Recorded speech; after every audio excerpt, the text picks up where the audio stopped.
Sami, great to see you again. The last time we had a chance to chat was in Philadelphia last year, and we were talking about how Liverpool's fan base is growing in North America and how passionate the fans are there. But I guess, seeing the supporters outside this team hotel every day, it's a different level here. Yeah, it's a different level, and we were actually talking in America that this year it would be Asia, and it would be busier, like a schedule. But I don't think the schedule is busier, but there's more people. Yeah.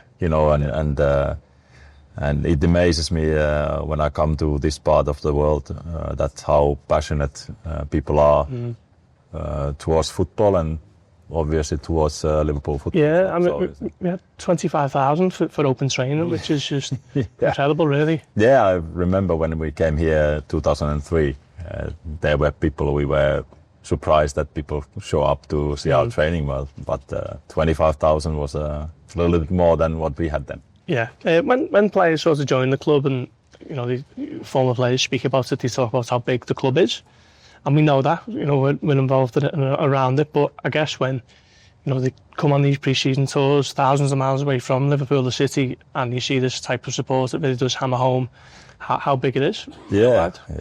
It's I know this after my career that when I started to do these legends and ambassador things. All around the world, I noticed that everywhere you go, there's lots of Liverpool fans.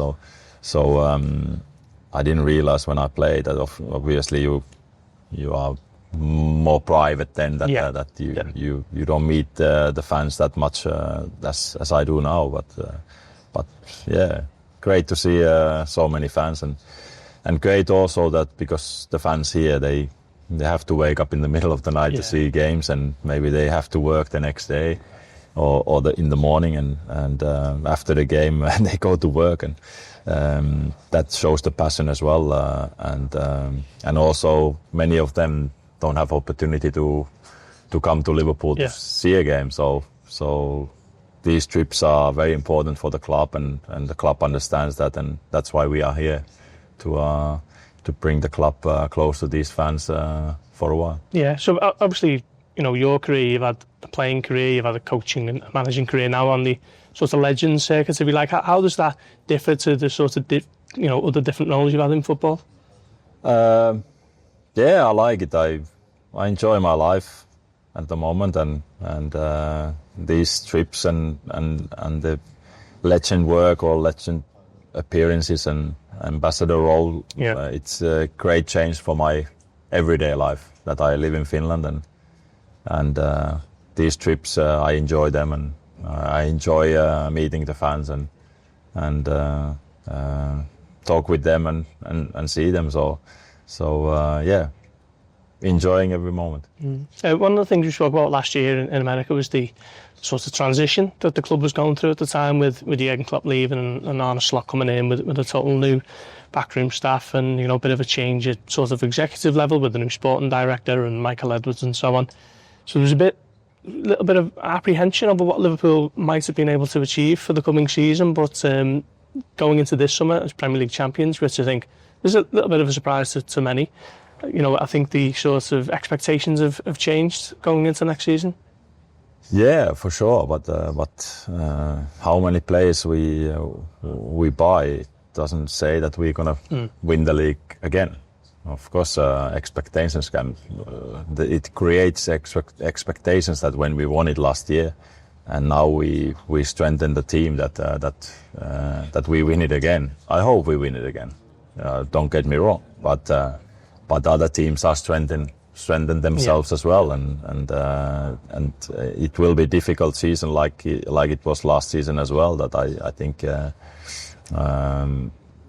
Arne surprised me as well, and the team surprised me as well last year that how well they did. But this is a new season, and we have to prepare ourselves that way that we are ready to defend the title, and that will be difficult, but we are able to do it. Everything is possible. We are in the 4 competitions again from the start of the season, and hopefully in the end of the season we will be in in the position that we could win 4 trophies this season. Yeah. How impressed have you been with Arne? Because I think not a lot of Liverpool supporters knew too much about the Feyenoord coach coming in, but he seems, very confident, very self-assured, and there's not a lot that seems to get under his skin. He seems to take it all in his stride and seems to, have a really good handle on how to handle these, superstar players. Yeah, I didn't know a lot of him either. And last year in America, I got the opportunity to talk with him like few minutes and how he was. And when I listened to his interviews, he comes across as a good guy, but still, when you are head of this kind of team, you have to be demanding as well. Yeah. And it's not easy to come. I think he knew it as well, that after Jürgen was so loved in the club and so successful with the club, and it would be very difficult to anyone to come to replace him, and he came in and like you said, he's a confident character and somehow not happy with anything, that he wants more and more, and that's a good quality to have. And one thing I would say that he stayed himself. I think that was very important, that he didn't try to be a second Jürgen Klopp. Yeah. Because that would be very, very difficult, and in some stage that would show that he's a different character, and he stayed himself, and now we are in the situation that we were Premier League champions, which surprised me as well a little bit, but I'm happy for that, and now we are Premier League champions, and we are strengthening our squad.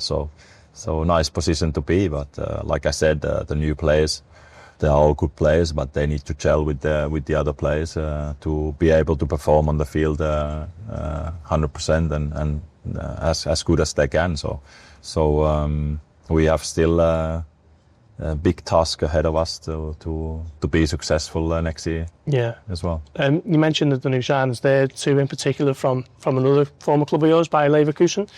Just wanted to ask about Florian Wirtz to begin with. Obviously, Bundesliga Player of the Year, almost the sort of crown jewel of German football coming to Liverpool. I think a lot of supporters are very excited about what he's going to be able to do. What have you seen of him, and what is he capable of? Because he seems like he's ready to now potentially become already a world-class player. Yeah, he's coming to a new culture and new competition. So I think the Premier League is a little bit tougher league than Bundesliga. With all respect to Bundesliga, yeah. Bundesliga is a great league, but I think Premier League is a little step tougher than the Bundesliga. So he needs to be able to cope with that. Probably the tempo will be a little bit higher. Yeah. Here in England, but he's a good player. He can receive the ball in the small areas, which we need. I think the difficulties we had last year came with the teams who were defending deep. Yeah. That to be able to break them better. I think he's a good player for that. That he can receive in a small space, he can turn, he can dribble, he can score goal, but especially he can see the passes.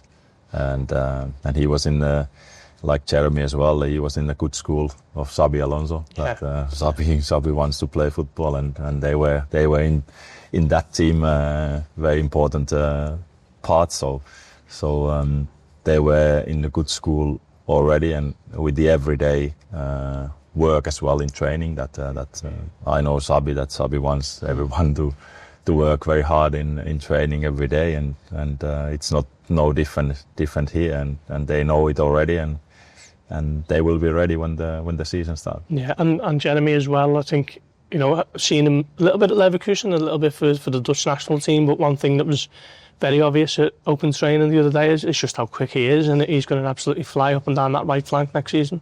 Yeah, but he will face a battle with Connor. Yeah. I wouldn't count Connor out of the battle. But yeah, Jeremie has different strengths than Trent had. I think Jeremie is maybe not as good a crosser of the ball than Trent was, but his speed is unbelievable, and he can go past somebody 1-on-1, and I think everyone, all the other players, they need to, that they will see in training, and that what is his strengths, and then help him to play with his strengths, and he'll be okay. Yeah, and another transfer between your former clubs was Jerel Konza going the other way, a club record deal for Bayer Leverkusen. What were your thoughts on that deal? Were you surprised at all? Or? I think it's good for Jerel to play every week. I think he's in that age that he needs to play every week, and probably when he stayed here, that wouldn't be possible. And I heard that we have a buyback clause. So when he's playing this season every week, and he develops, I think would be a good thing to bring him back, and he would be a different player. That I think when you play every week, you somehow create like a bigger confidence as well. That when you play here and there, and when somebody's injured, you play. Then especially for younger players, that can be a little bit overwhelming. That you are trying too hard. And you don't get you are maybe a little bit too nervous in that situation, and then you can't perform the level you can perform. So now if 1 year he plays there every week, and then maybe we can bring him back. But I guess this summer we still need one centre back added to the squad. So interesting to see who that. Yeah, well, I was going to ask you that actually. Obviously now it's sort of 3 senior defenders in Virgil, Ibu Konate, and Joe Gomez. You and Jamie Carragher racked up 500 appearances, 700 appearances. So at centre back you don't rotate as much as you might do in midfield or in the forward areas. But do you think there's a little bit of a risk there at the moment heading into the new season with just the 3? Probably, yeah. Me and Cara, we didn't defend on the halfway line, so we didn't need to run that much.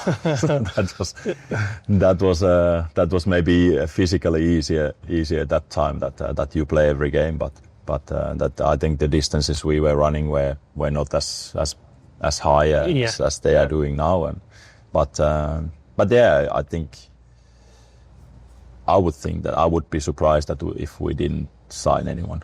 Because I think Ibu had his injury problems, and also Joe has had his injury problems.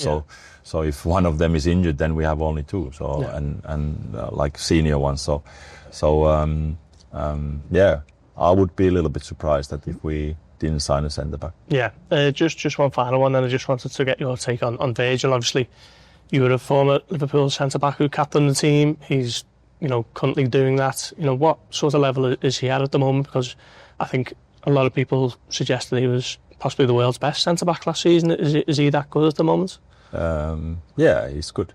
I think he's best in the world. He's good on the ball. He's calm on the ball. He can pass it long. He can pass it short.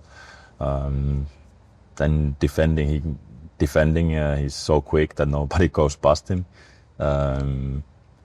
He's commanding in the box. I think what I would expect even more to score from the corners, from the set pieces. I think that I would maybe expect even more. He's scoring, but he's so big, and when he get in his stride and he jumps, nobody can jump as high as he's jumping.